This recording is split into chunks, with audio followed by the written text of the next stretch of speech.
Looks like Levi Stadium is getting ready for the upcoming FIFA World Cup games. Yeah, so they put up this fence here along the bike trail, and then just this week looks like they've closed off the portion down there. Yeah, so not sure how they're going to handle the FIFA World Cup. I guess I'll find out next time I come down here. But you can see they're definitely getting ready out here. They've got all their generators back again. This is like a really green event. They've got like 2 there. I see 1, 2, 3 or 4 over there. Yeah, they've got just a whole bunch of those. This place here is supposed to have a huge amount of solar panels on the roof. And then right over there at the other end of the stadium is the main substation for the whole city of Santa Clara. They're upgrading this to be well over 1,000 megawatts. I think it's going up to maybe 1,300 megawatts of power coming in here. Why do they need diesel generators to power this place?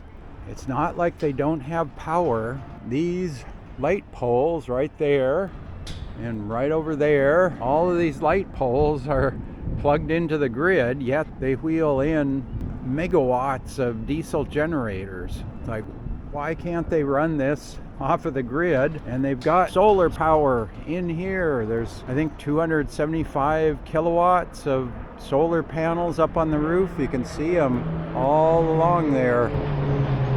Yet they run diesel generators out here. And the funny thing is, with these diesel generators, you see the green ground? So they tie the ground for these diesel generators into their grid connected light power, yet they run diesel generators. I think these things are 480 volt 3-phase. I think the last time I remember looking at them. So they could have put some 480 volt 3-phase plugs on all of these light poles, and they could have just plugged their metal detectors and concession stand refrigerators and whatnot into those. Anyway, so I'll try to do an update here when I get a better idea what they're going to do for the World Cup games, if this is going to be shut down like the Super Bowl. I thought I'd wrap up this video looking at the official schedule that's been posted on road and trail closures related to the FIFA World Cup events at the San Francisco Bay Area Stadium. So yeah, they've renamed the stadium for this event.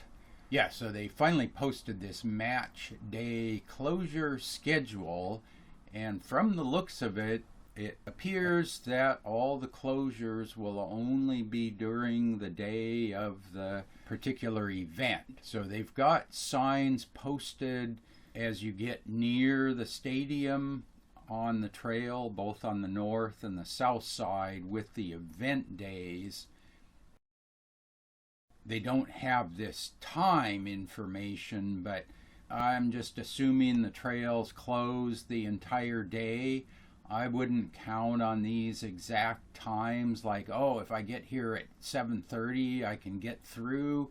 I wouldn't count on that. Just figure the whole day from sunrise to sunset, the trail's going to be closed, and just make other plans. And then let's take a look here at the detailed closure maps. And then here's the bike detour. This is the official bike detour. When you get to Agnew, that's where the gate's going to be closed, and they recommend you go down Agnew and then through this neighborhood here, and then you get on to Lafayette, which is a pretty busy road, and then you ride up here, and then you come back to the Creek Trail.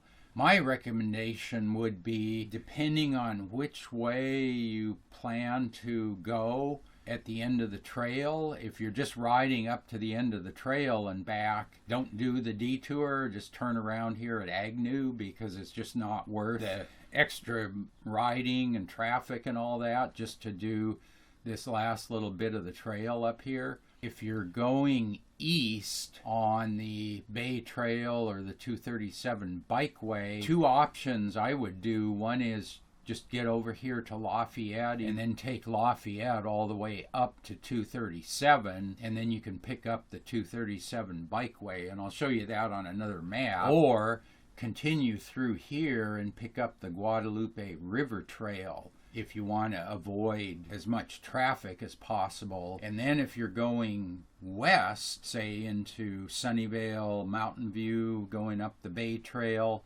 I would come over here through Mission College Boulevard and take that road around.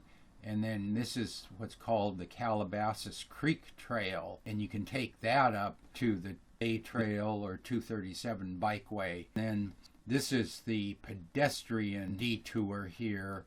They have you come over Mission College and then down the Great America Parkway. So that's okay on foot. I wouldn't recommend this on a bike because Great America is just jam-packed with traffic. They give priority to all the pedestrians crossing Great America. So yeah, let's take a look here. This is on Google Maps. The stadium is up here. You can see they call it the San Francisco Bay Area Stadium now.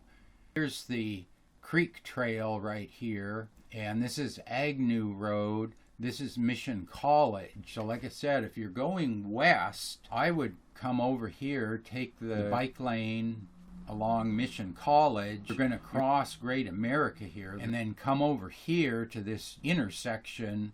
The signed bike path comes around this way. I usually take this road over here. It's a little less crowded. And then you pick up the Calabasas Creek Trail here. Some of the undercrossings are dirt. This time of year, they're going to be dry, so you don't have to worry about mud or anything. You're on the east side of the creek, because that trail goes all the way through, and then you can either pick up the 237 Bikeway, or you can continue along here and pick up the Bay Trail. And if you're going east, one option is just come over, taking a left on Lafayette.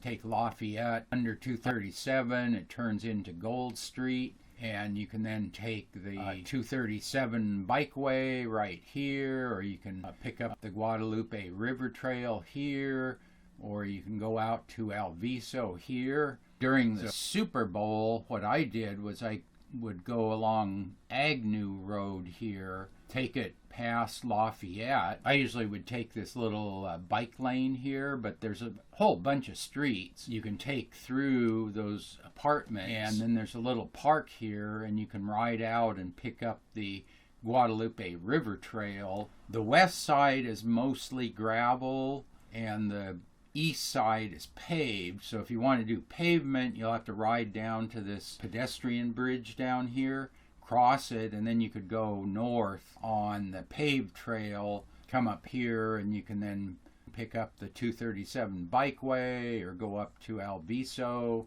wherever you're going. If you want to completely avoid the stadium area, and again, if you're going to the west, the other detour route is go into Sunnyvale and get on to Borregas Avenue. And I'll put a link to a video I shot a couple of years ago where I took this route. The advantage it has, one, it's not a very busy road, and then it has bike crossings for Highway 101 and 237 here. Take Borregas all the way to Caribbean, and then you can come over here and take the trail out to the San Francisco Bay Trail up here. Various ways to get there, but Borregas Avenue is the easy way through Sunnyvale, because you've got these two bike bridges. But yeah, plan accordingly. There's the scheduled days. So I'll put a link in the video description and maybe in a pinned comment to this page so you can check it out. Avoid it during event days, and if you have to go through, have a plan in mind where, yeah, you just don't want to show up and then try to follow their signs. I find their signs are pretty minimal, and the posted route is not all that great. So I would have another plan in mind if you happen to be there on an event day.